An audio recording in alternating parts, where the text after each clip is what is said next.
নমস্কার, আমি পূজা। পূজাস ড্রিম প্ল্যানেটে আপনাদেরকে সবাইকে স্বাগত। এখন বাজে সকাল 5:30। ঘড়িতে যদিও বা 6:45 দেখাচ্ছে, আমার ঘড়ি সবসময় আমি 15 মিনিট ফাস্ট করে রাখি।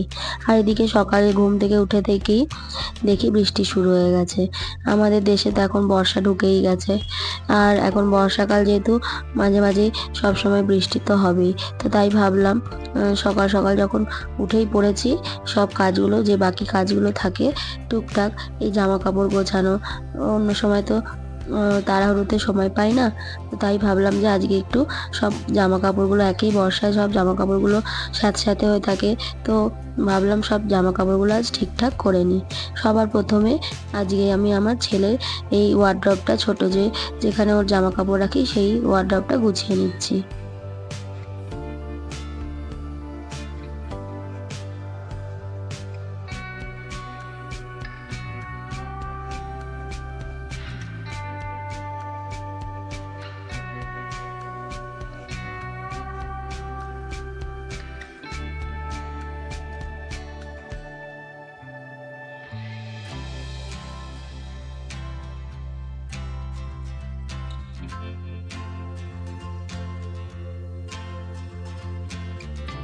তাড়াতাড়ি করে কোথাও বেরোনোর সময় এমনি সব ঘেঁটে যায় মাঝে মাঝে, তাই আমি চেষ্টা করি একটু জামা কাপড়গুলো দেখে রাখার, গুছিয়ে রাখার।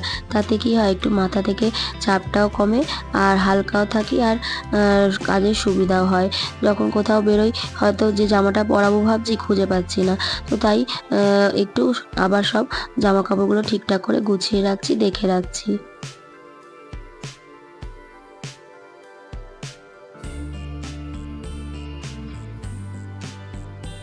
ছেলে আমার বড় হচ্ছে আস্তে আস্তে, আর জামা কাপড়গুলো ওর তেমন বড় হয়ে যাচ্ছে।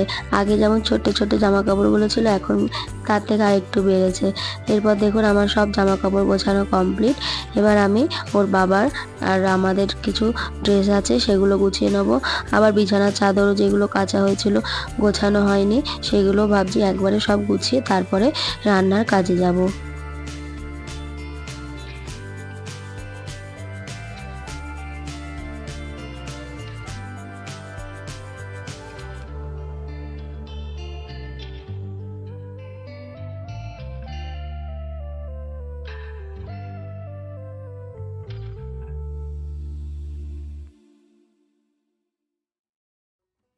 ব্যাস, ওদিকে আমি একটু সব গোছগাছ করে, সব বিছানাপত্র গুছিয়ে আমি চলে এলাম আমার রান্নাঘরে।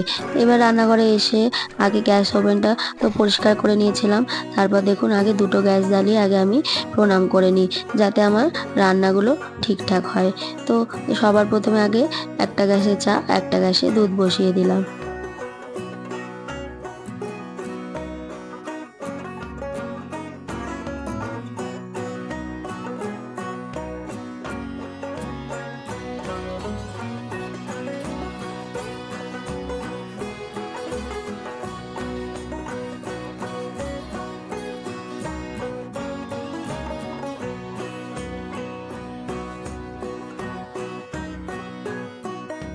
এরপর আমার আর আমার বরের চাটা ঢেলে নিচ্ছি। ও তো ঘুমোচ্ছে, ঘুম থেকে উঠে আবার চাটা খাবে। আগে আমি ওকে বিছানায় চা দিতাম। সকালে ঘুম থেকে উঠে শাশুড়ি মাকে দেখতাম বিছানায় চা রেখে দিত ওর জন্য। কিন্তু আমি ছেলে হওয়ার পর থেকে আমি আর চাটা রাখি না, কারণ ছেলে ঘুমের মধ্যে এপাশ ওপাশ করে, যদি বাই চান্স লেগে যায়, সেই থেকে আমি এখন আর চাটা দিই না। এরপর চা তো হয়ে গেছে, এরপর আমি করে নিচ্ছি আগে আমার ছেলের টিফিন। আজকে একটু ভাবলাম যে ময়দা দিয়ে গোলা রুটি করে দিই। আর ওদিকে দুধটাও ফুটে উঠেছে, অতটুকু দুধ কর্নফ্লেক্স খেয়ে যাবে।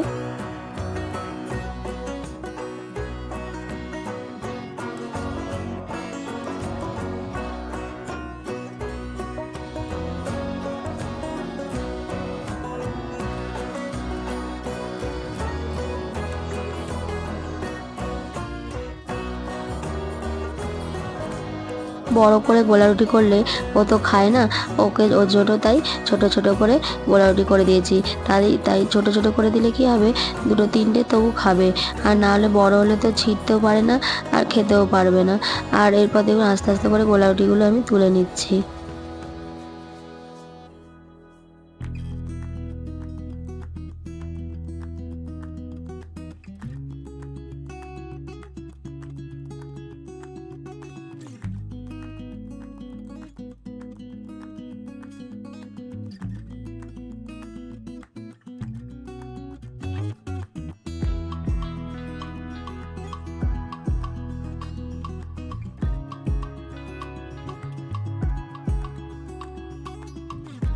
এরপর আমি ডালটা একটু কাপে করে মেপে নিচ্ছি। 1 কাপ ডাল আর 1 কাপ ডালিয়া। আর যেহেতু একাদশী, তো তাই অতনুকে ভাবলাম একটু খিচুড়ি করে দিই, ডালিয়ার খিচুড়ি। ও খেয়ে যাবে আর আর এদিকে আমার ছেলেটাও খাবে। আর এদিকে এরপর আমি একটু ছানাটা কেটে একটু বড়া করে, ছানার বড়া করে একটু আলু দিয়ে তরকারি করে নিয়েছিলাম। আর এরপর দেখুন আমি একটু ফোড়ন দিয়ে দিচ্ছি খিচুড়িটায়, একটু গোটা জিরে, তেজপাতা, আর এ তো দেবো না, যেহেতু লঙ্কা দেবো না, আমার ছেলে খায় না, আর একটু আদা দিয়ে একটু ওপর থেকে ফোড়নটা দিয়ে দিয়েছিলাম। আর না, আর যা খাওয়ার সময় আমরা একটু ঘি নিয়ে নিই। আর এরপর আমি অতনুকে একটু পরোটা করে দিচ্ছি। আজকে টিফিনে পরোটা আর এই ছানা আর আলু দিয়ে তরকারিটা করে দিয়ে দেবো ওকে।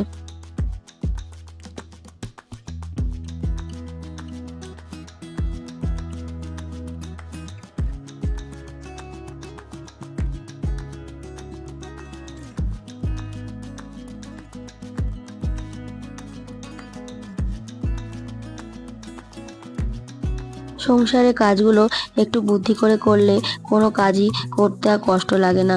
আর সব থেকে যদি একটু মাথা ঠান্ডা করে সব কাজগুলো করি, তাহলে সব কাজগুলোই সব হয়ে যায়। আর যেহেতু সকাল সকাল উঠেছি, সব কাজগুলোই আমার কমপ্লিট হয়ে যাচ্ছে আস্তে আস্তে।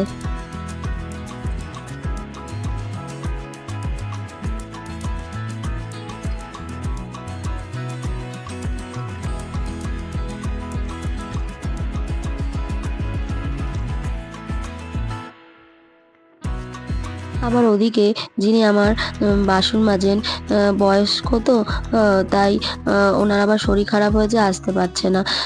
প্রায় 2-3 দিন হয়ে গেল আসতে পারছে না। তো কি করব আমি, ওই জন্য তাই টুকটাক যা বাসন হচ্ছে মেজে নিচ্ছি আস্তে আস্তে। একা সংসার, একা হাতেই সব সামলাতে হয় যখন, মাঝে মাঝে আবার এই যখন আমি ওই জন্য বেশিরভাগই কাজের লোক রাখার পছন্দ করি না, এই কারণে যে হঠাৎ করে যখন তারা আসবে না আমাকেই তখন সেই কাজগুলো হঠাৎ করে তখন করতে হবে। এবার তখন আমার কি হয়, একটা মেন্টালি প্রিপেয়ার থাকা যে আমার কাজ আমাকে করতে হবে, তো আমার অসুবিধা হয়ে যায়। তো ভাবছি যে বয়স হয়েছে, তো বাবাকে বলছিলাম যে থাক তাহলে বলো, তাহলে শরীর খারাপ যখন এখন আর কদিন আসতে হবে না। আর এমনি বর্ষাকাল, বয়স্ক মানুষ পড়ে টরে যাবে, তো তাই ভাবছিলাম যে এবার আর আসতে বারণ করে দেবো। আমি কটা বাসন হবে এই টুকটাক মেজে নেবো।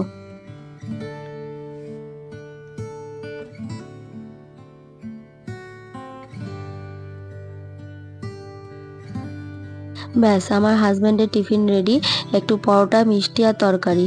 এরপর আমি টিফিনটা আমি ওর ব্যাগে পুরে দেবো।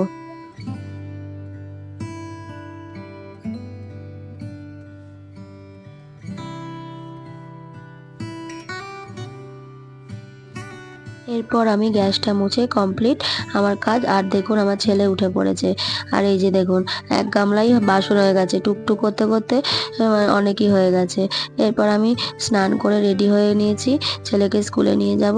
আর তার আগে যেহেতু আমার একটু ঠান্ডাও লেগেছে, আমি ওর জন্য একটু সুজি আর আমি একটু দুধ খেয়ে নিচ্ছি। দুধ আর বিস্কুট খেয়ে ওকে স্কুলে নিয়ে যাব।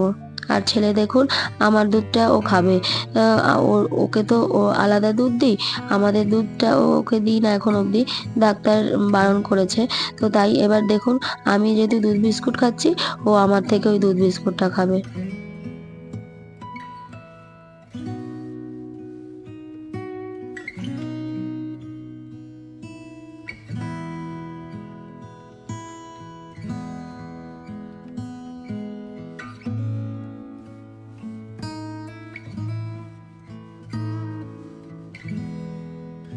ছেলেকে পাপা পিক চালিয়ে দিয়েছি, ও পাপা পিক দেখছে আর একদিকে আমি খাইয়ে দিচ্ছি। আজকে একটু হাতে সময় পাওয়া গেছে, যেহেতু ভোর ভোর উঠে পড়েছিলাম, সব কাজ আমার কমপ্লিট হয়ে গেছিল। তাই ভাবছিলাম আজকে ওকে স্কুলে দিয়ে একটু বাজারে যাব, একটু টুকটাক সবজি কিনে নিয়ে আসবো। এরপর দেখুন ছেলেটা হাঁ করে টিভি দেখছে, আমি বলছি তাড়াতাড়ি খেয়ে নে বাবা।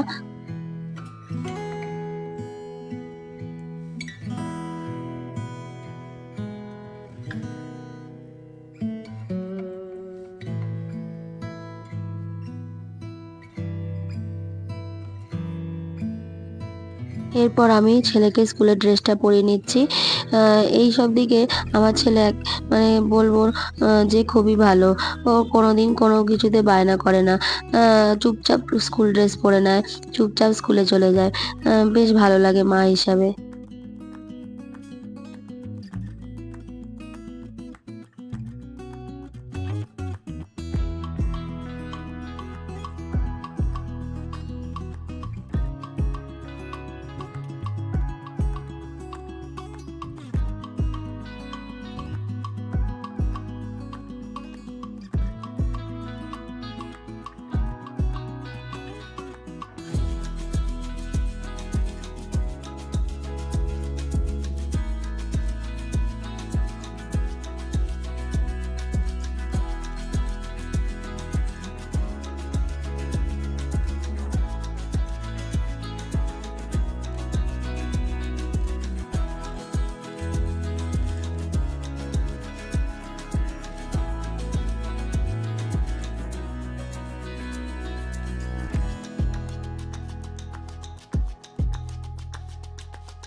ব্যাস মোটামুটি কমপ্লিট, আমরা রেডি। এবার ওকে কেসটা পরিয়ে আমরা বেরিয়ে যাব স্কুলের পথে।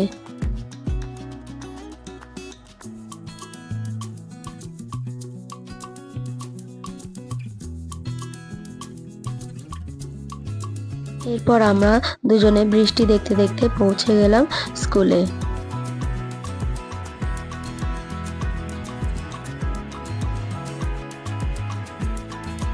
ছেলেকে স্কুলের ভেতর ঢুকিয়ে দেখি অবাক কাণ্ড।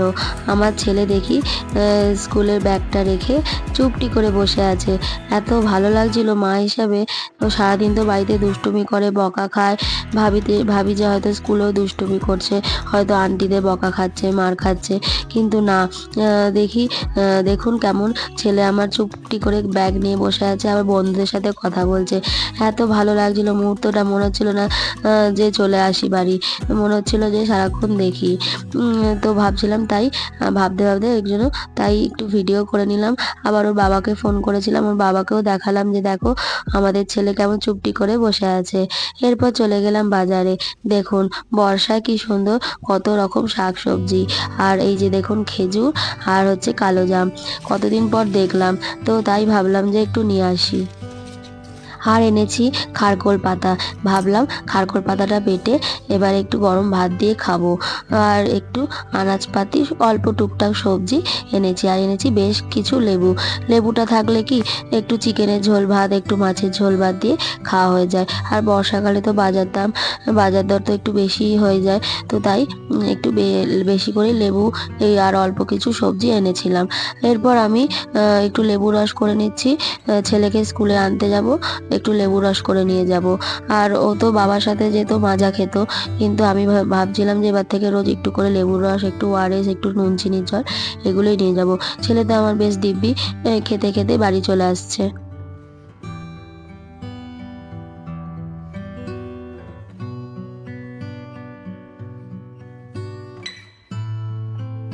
সবসময় লেবুর রসে আমি একটু নুন আর একটু চিনি মেশাই। আর যেহেতু লেবুটা আজকে বেশি মিষ্টি ছিল, তাই জন্য আর চিনি দিইনি, কিন্তু অল্প নুন দিয়েছি। আর এই যে দেখুন আমি লেবুর রসটা একটু ছেঁকে নিচ্ছি, নাহলে মুখে একটু দানা পড়ে। আর একটু অল্প সামান্য জল দিয়ে মিশিয়ে নিচ্ছি, একটু বেড়ে যাবে। আর হ্যাঁ, ডাইরেক্ট পুরো আমি শুধু লেবুর রসটা দিই না, লেবুর রসে একটু জল দিই, নাহলে ওটা পেটে গিয়ে একটু অ্যাসিড মতো হয়ে যায়। বাচ্চা মানুষ তো, হজমের সমস্যা হয়, তো তাই সবসময় লেবুর রসটা একটু জল মিশিয়েই দিই আমি।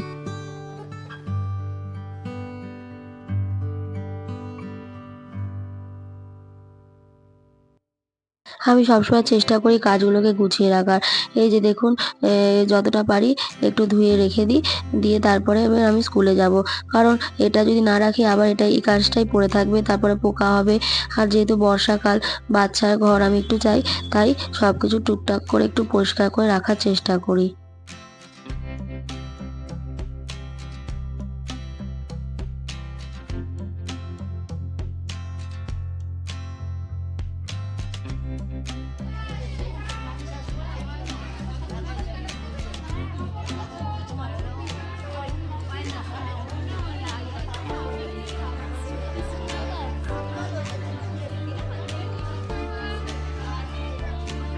এরপর দেখুন ছোট ছোট বাচ্চাগুলো একে একে বেরোচ্ছে। আর এই যে আমার পুটকুটা, আমার সোনা বাবাটা আমাকে খুঁজছে। এবার আমি চলে এলাম ওর হাতটা ধরতে। আর স্কুল থেকে বেরিয়ে এবার দেখি টোটো পাই কিনা। আজ তো আবার টোটো পাইনি, একাই এসেছিলাম। তো রিজার্ভ টোটো পাইনি। তো দেখি কি হয়, আবার বৃষ্টি হয়েছে, চারিদিকে কাদা। এরপর চলে এলাম বাড়ি। বাড়ি এসে ওকে ড্রেস চেঞ্জ করিয়ে, আর দেখুন ওকে আমি আজকে এই ফল দুটো চেনাচ্ছি। ও ভাবছিল প্রথমে যে ফলটা হয়তো ভালো খেতে হবে, কিন্তু যেহেতু কষ্টা ভাব লেগেছে মুখে, তারপর আর খাইনি। এটা খেয়ে দেখ, এটা খেয়ে দেখ, এটা খেয়ে দেখ, এটা খেয়ে দেখ, এটা খেয়ে দেখ, মিষ্টি দেখ, তুই খেয়ে দেখ। আরে চোস, তুই চোস, আমি বলছি চোস।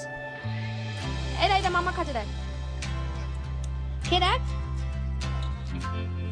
আমাদের বাড়ির পাশে রানী পিসিদের বাড়িতে খেজুর গাছ ছিল। আমার ঠাকুমা যখনই যেত আমাদের জন্য খেজুর নিয়ে আসতো, কত খেয়েছি। এরপর ছেলেকে ঘুম পাড়াবো, তারপরে আমার যে টুকটাক কাজগুলো সারবো। তাহলে আজকে এই ভিডিওটা এখানেই শেষ করছি। আপনারা ভালো থাকবেন, সুস্থ থাকবেন, আর সাবধানে থাকবেন। দেখা হচ্ছে পরের একটি ব্লগে। আর সবাইকে জানাই অসংখ্য ধন্যবাদ আমার ভিডিওটা দেখার জন্য, আমাকে ভালোবাসা দেওয়ার জন্য অসংখ্য ধন্যবাদ। আপনারা এইভাবে আমার পাশে থাকবেন।